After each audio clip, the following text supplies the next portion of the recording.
Hey everyone, sorry about my hair. It's been a long day. So I am taking a break from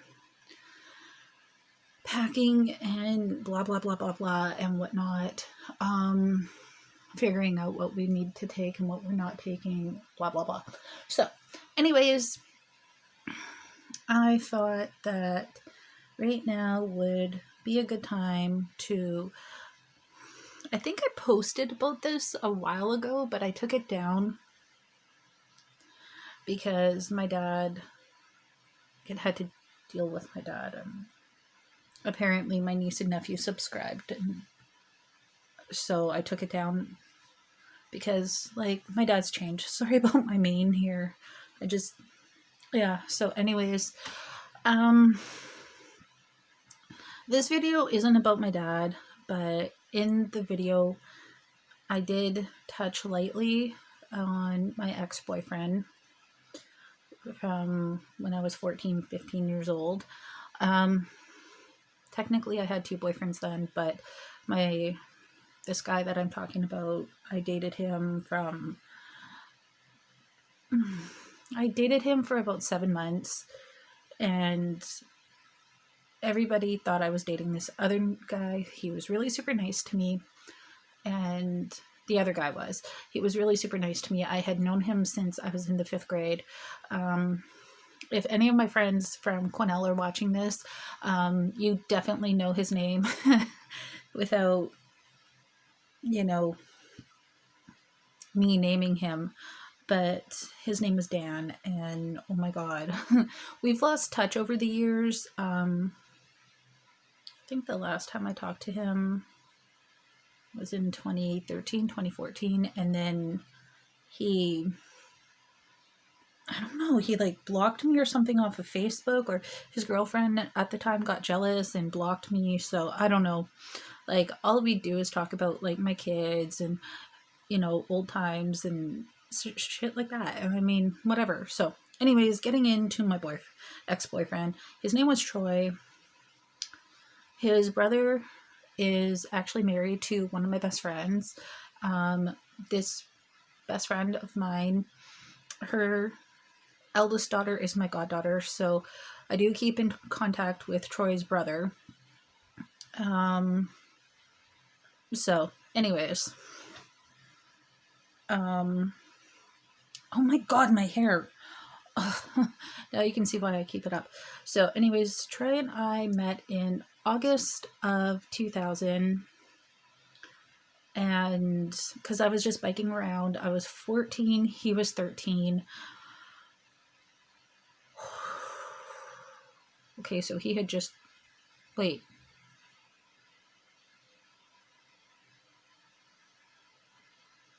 How did that work?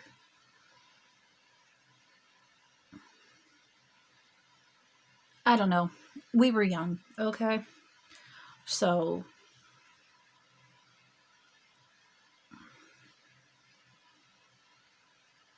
Anyways... We were friends for quite a while. He was bugging me to go out with him, and was just... Finally, after about 3 months, I gave in. And at this point, I was still hanging out with Dan, and Troy and Dan just did not get along. Troy basically ruined my friendship with Dan, and oh my god, my mom doesn't like him. I don't like Troy. What I mean by my mom doesn't like him is my mom doesn't like Troy. But okay, so Troy and I, it was a very freaking, we were good as friends, but as soon as we got into a relationship, it was toxic. Excuse me. He was controlling, he was abusive. He would call me every night just to see if I was home, if we couldn't, if he had to stay home, or if he was grounded or something. He'd find a way to call me and see if I was home, and if I was out with Dan, or if I was out at the hockey rink, because my brother played hockey a lot. he'd get pissed off, and he would, like, he didn't care if he was grounded or not. He would try and figure out a way to get back to my place, like, or up to my place, because I lived probably about a 15-minute walk uphill from his place, because, like, there was, like, a whole bunch of houses, like, built onto the side of this mountain thing, and we lived uphill from him. So anyways, and or he would walk his ass all the way over to the arena, which would take about 30 minutes from his place. Okay, so if I was at the arena, he would come in and he'd be like, what are you doing here, blah blah blah. Well, my brother has hockey, my dad has highway rescue, and I can't go to my dad's highway rescue meeting, and mom didn't want to leave me home by myself tonight, so, or if I was out with Dan, he'd try to figure out where I was with Dan. Like, I could not go to games, I could not do anything without him. Like, freaking, like, we were just constantly fighting. Even in school, I wasn't allowed to, like, talk with guys or whatever. And yet, now here's the kicker. Troy was the one cheating on me. Okay? So I break my neck. There's a story about that, I do believe. And I'm in the hospital for 10 days. He's in Vernon visiting family. I call him, and no, my mom calls his mom and tells her what's going on. And I call Troy, and he laughs at me. Okay, whatever. Then his mom moves back to Vernon in January, and Troy stays with us until, she gets settled and whatever. And every time Dan came to visit, it was just a gong show. Like, my own brother didn't even like Troy. Like, Troy would pick on my brother all the time, because my brother was a shy person, but my brother was shy, play video games, he would read encyclopedias, and he was like the smartest kid in his class, but he was also kind of like the funny kid in class, and he was also a jock because he played football and hockey, and Troy would make fun of him for that. Like, he had all these, like, his wall was just covered in, like, my brother's wall was covered in MVP medals, and he had like this shelf that was like, he had like trophies from football and hockey, and my brother did play soccer when he was like 7 or 8, and he played with me, so he had a couple soccer trophies up there too. And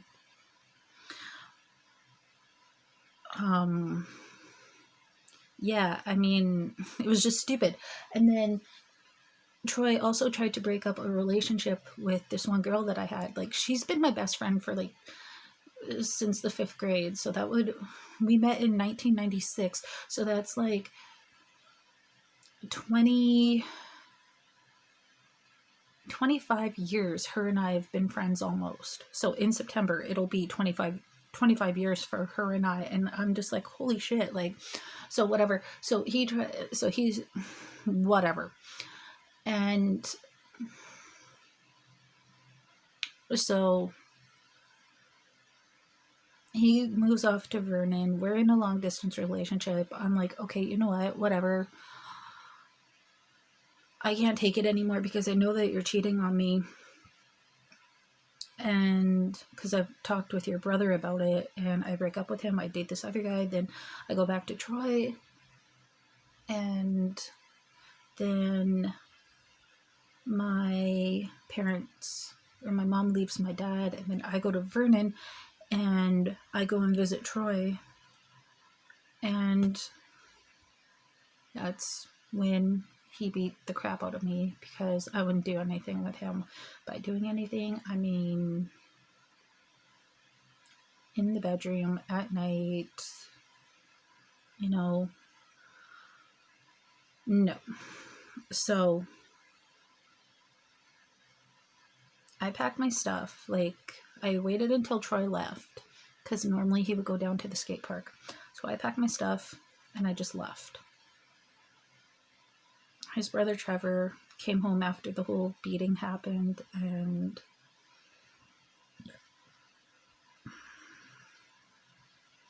he helped me out, and I thank him for that. And then I just went over to my friend Heather's house, and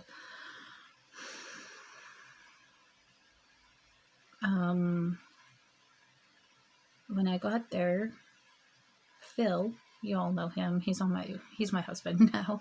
Phil and his buddy Mike show up, and they see me all black and blue, and they wanted to know the story. And I told them the story that I just told you guys, and they went down to Polson Park and talked with Troy about it, and that's all they could do, because I mean, at the time they were like 21, 22, somewhere in there, and Troy was like 14. So not much they could do, but I mean, but where's Troy now? I don't know. The last time I talked to him, he was in a hospital in Vancouver, and he was getting an operation on his leg, and then the last I heard of him, he was actually out of jail. So like, he got thrown in jail then for drug possession, and then he got out because he served his time and whatever, and apparently he has a kid with some person, and he doesn't want anything to do with her. So I was just like, yeah, that sounds about right for him. But I mean, that's not, but at the same time, it's not fair to that child. So you know,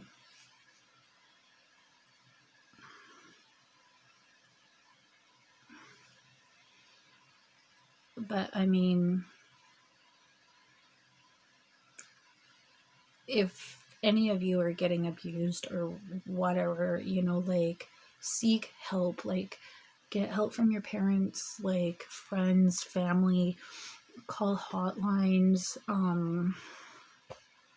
You know, as a teenager, I couldn't do, like, I went to my friend's place, like, she was like my only other friend in Vernon at the time. So luckily, you know, I knew somebody, or else I would have called my mom and be like, yeah, Mom, I need to come home. Like, you know, but the reason why I went to Vernon was because my mom was setting up in a place and whatever. But